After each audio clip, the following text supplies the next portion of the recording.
Octopus's Garden. Woo. Going on. Nope, I don't own the rights to this music.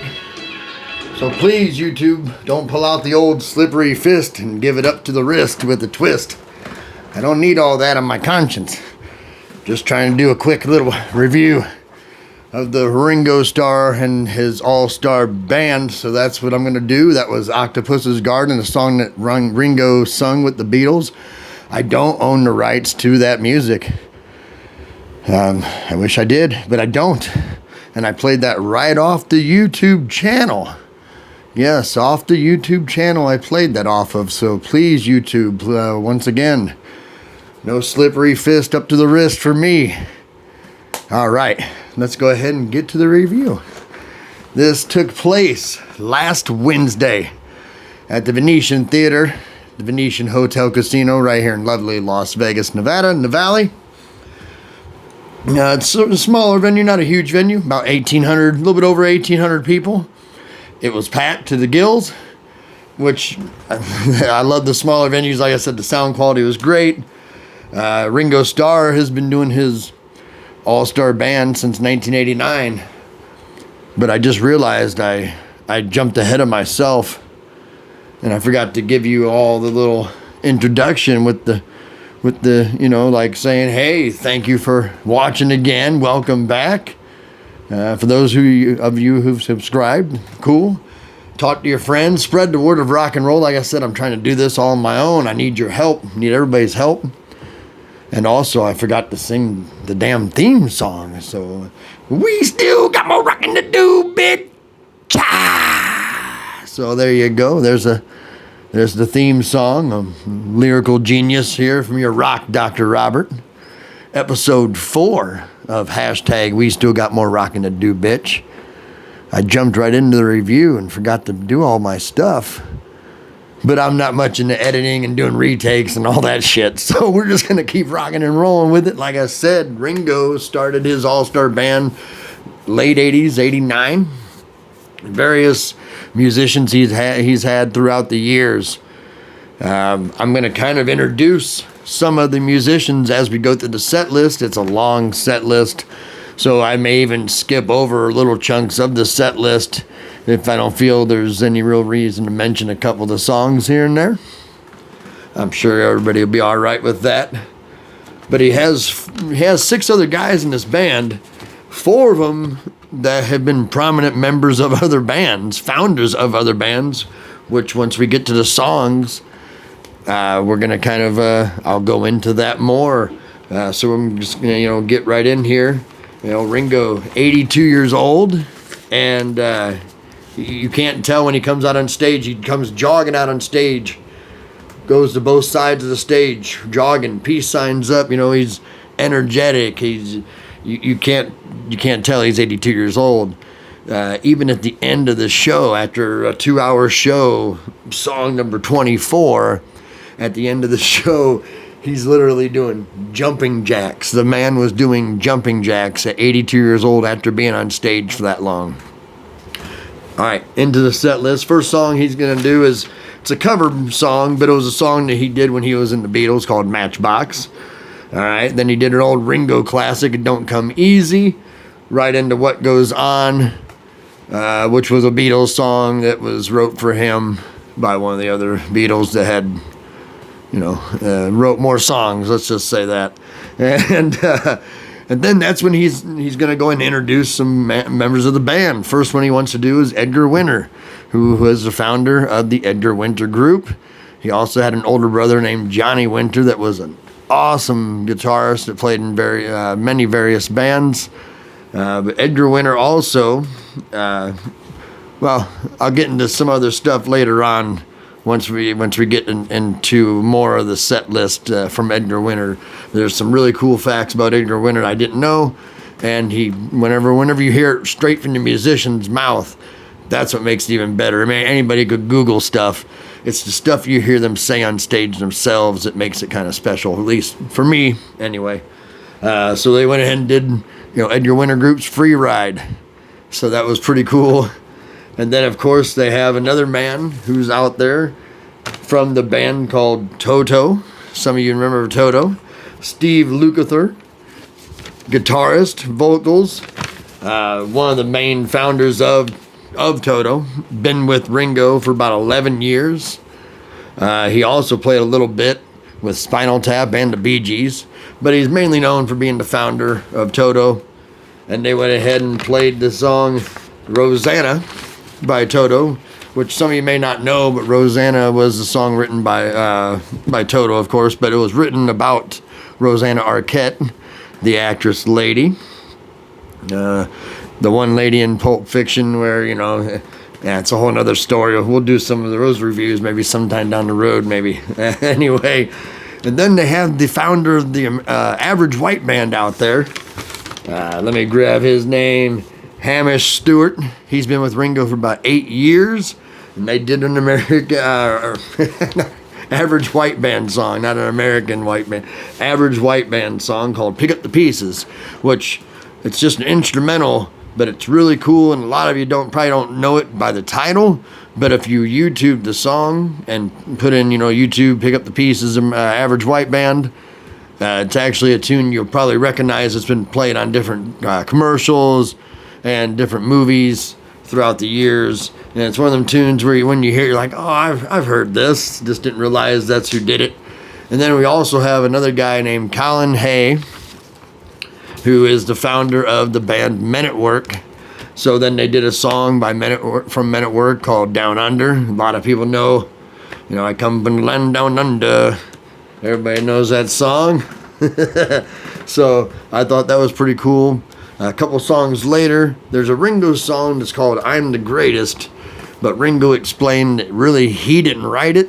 His old buddy and, Beatles great John Lennon wrote this song for Ringo, probably to be kind of like a little like, hey, Ringo, you're the greatest. And kind of like, hey, and I'll write this song for you and give it to you. Kind of trying to be kind of a smart ass like John was, because John Lennon was kind of a smart ass. But it was a funny kind of smart ass. And, so he helped Ringo with that song. I thought that was kind of funny that Ringo's talked about it a little bit. He's like, it's not my song. John wrote it. And then, of course, they sing Yellow Submarine to kind of finish out the first part of the show. Everybody's up at this time. Yellow Submarine, mothers were holding small kids and dancing with because even some parents will have their kids watch the cartoon movie of the Yellow Submarine because it's still a good movie for kids even today, and it's got all the nice songs, really artsy cartoon movie, and it's good for kids. So the kid, I seen little kids dancing with their parents. All the adults were up having a good time.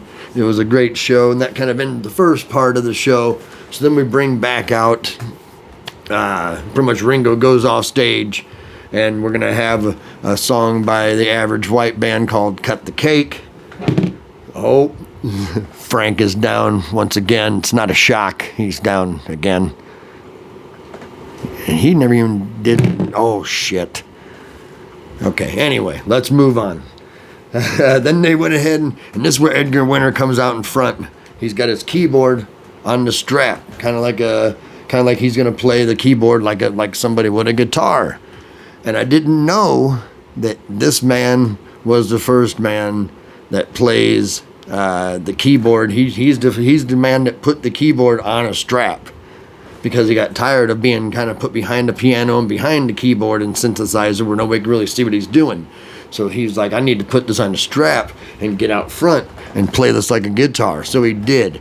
And then he came up with this awesome tune they called the Monster on Stage, or what we call on the radio play and at home for us Edgar Winter fans, Frankenstein, which was a #1 hit back in the day. And they don't sing a word, but a lot of people, once you start playing the song, you're like, wait a minute, I know this song.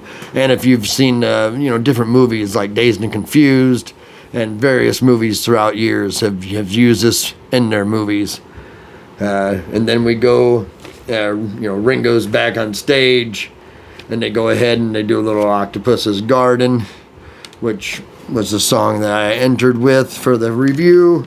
Then they do Back Off Boogaloo, which is a Ringo wrote original. Then they go ahead and do another Men at Work tune called Overkill. And then they do Toto's Africa, which a lot of people know Africa. It's been on different movies. It's kind of one of them songs where if you're at a party or at a big event, a lot of people know it, and they got to sing along, at least the chorus, because even if they don't know the words in between, they know that chorus. Catch some rays down in Africa. And everybody was up. It was a good tune. Everybody's getting up for it. And then there's a couple tunes that they do. And then they went ahead and covered Chuck Berry's Johnny B. Good. And the musicianship that these men have are just fabulous.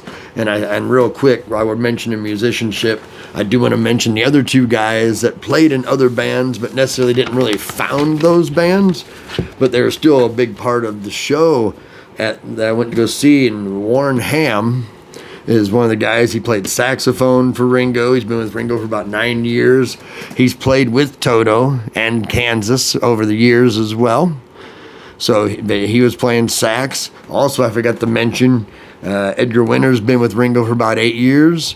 And also, not only does he play keyboard, sings, he can play some little bit of drums, and he can play sax as well. Edgar Winter, I didn't know he was as talented as what I seen on stage last Wednesday night. I was blown away by the musicianship from all these men.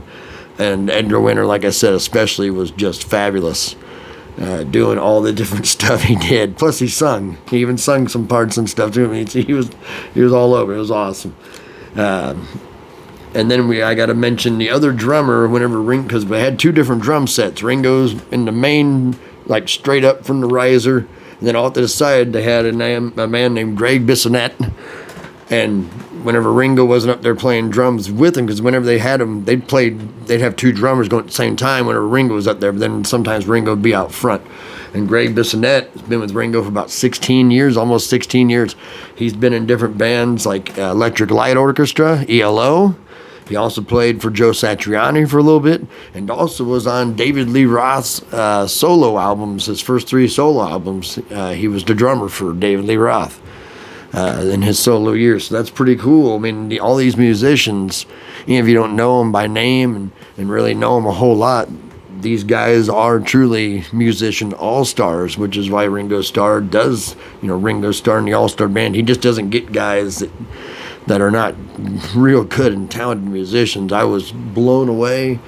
Ringo was in town for 3 nights, the 24th, the 26th, the 27th.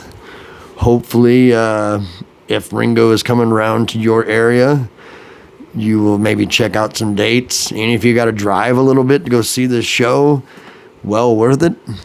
He didn't have an opening act with him, though. I'm not upset about that. I go to so many concerts. Sometimes it's refreshing not to have an opening act. Just get, cut to the chase, get in there, do what you got to do, let us jam, and I got to get out because I do have a regular job. I don't make any money off this YouTube stuff here. I have a regular job, which is a good job. I ain't gonna lie, I love what I do. But this is pretty much I'm just spreading the word, trying to get the word out there about rock and roll again, because it was kind of taking a nap there for a little bit, and then COVID, because that didn't help everything. And then now we're getting open again. But I want to see every time I go to a concert venue, no matter big or small, I want to see it packed. And I want to see people up and having a good time and jamming, ready to rock and roll. That's pretty much all I have for this review. It was a really good show. Overall crowd vibe was pretty good. Oh, I'm sorry, Angus. That was my bad. That was me. All this other shit, I ain't taking the blame for that. But Angus, I'll take the blame. Anyway. For those of you tuning in, thank you once again. Like I said, it was a great show as far as the sound quality. Ringo, high energy. Like I said, song 24, he's out there doing jumping jacks. He's almost 83 years old, folks. He wasn't moving like an 83-year-old man or almost 83-year-old man. So it was a great show. If he comes to your area, it's well worth it. I'm not saying you got to travel for days, but if you had to drive an hour and a half to even 2 hours to go see him, I'd say do it. It was a great time. And everybody, like I said, have a good time with your lives. Be safe. Try to be happy as you can. Times are rough for some people out there. But no matter what kind of road you journey down, what path you may take, or whether you're just going to the concert like me, remember, we still got more rocking to do, bitch. Party down, over and out. We'll see y'all next week.